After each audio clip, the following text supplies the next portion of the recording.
Halo teman-teman, ketemu lagi dengan saya ya, channel Dr. Made Hipnotis. Kali ini kita ambil topik yang sederhana. Topiknya, dari mana sih asal usul anxiety atau cemas itu?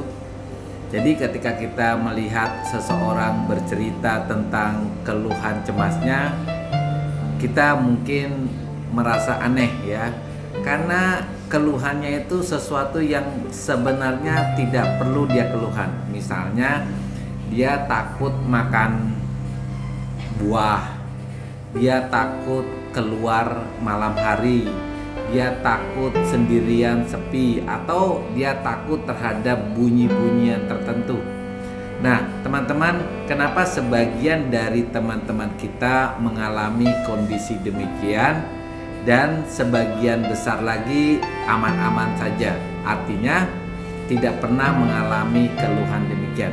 Nah kalau teman-teman melihat rekan-rekan kita yang mengalami keluhan itu, jangan teman-teman menganggap itu hal yang dibuat-buat atau menganggap orang tersebut tidak punya iman, karena orang tersebut sebenarnya mengalami kondisi itu justru karena hal-hal yang tidak dia sengaja itu bisa masuk ke pikiran alam bawah sadarnya. Nah teman-teman tahu nggak ya, kalau yang namanya perasaan takut, perasaan cemas itu begitu mendominasi seseorang karena alam bawah sadarnya didominasi dengan hal tersebut. Jadi ketika orang merasa mengalami rasa takut, rasa cemas, karena di alam bawah sadarnya dia membentuk suatu yang dominan dengan rasa cemas dan rasa takut itu.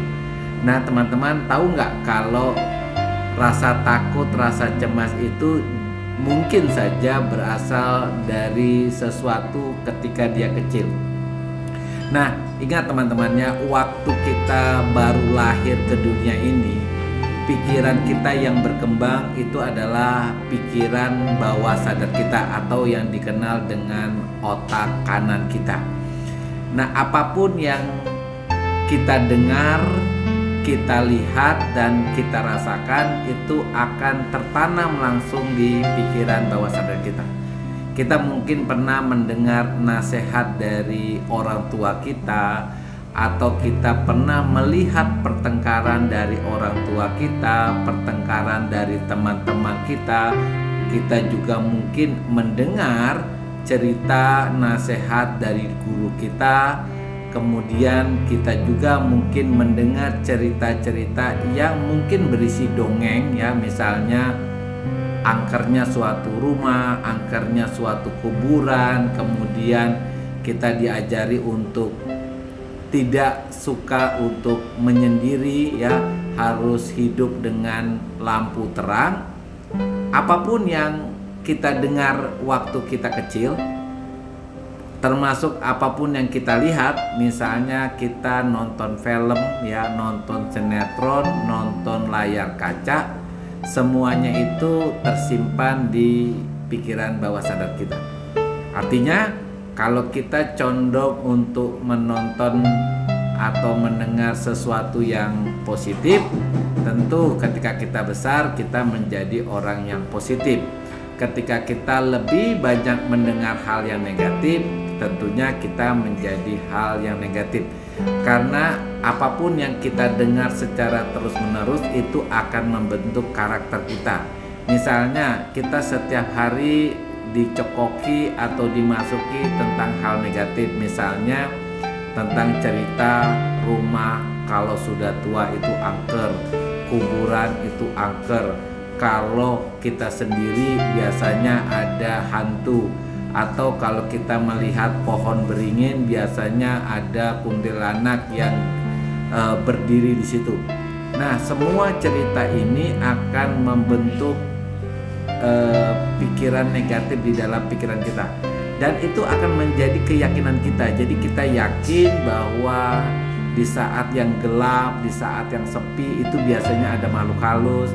Ketika di kuburan atau di tempat yang gelap itu ada makhluk halus, dan ini akan membentuk suatu karakter atau keyakinan kita suatu hari ketika kita besar.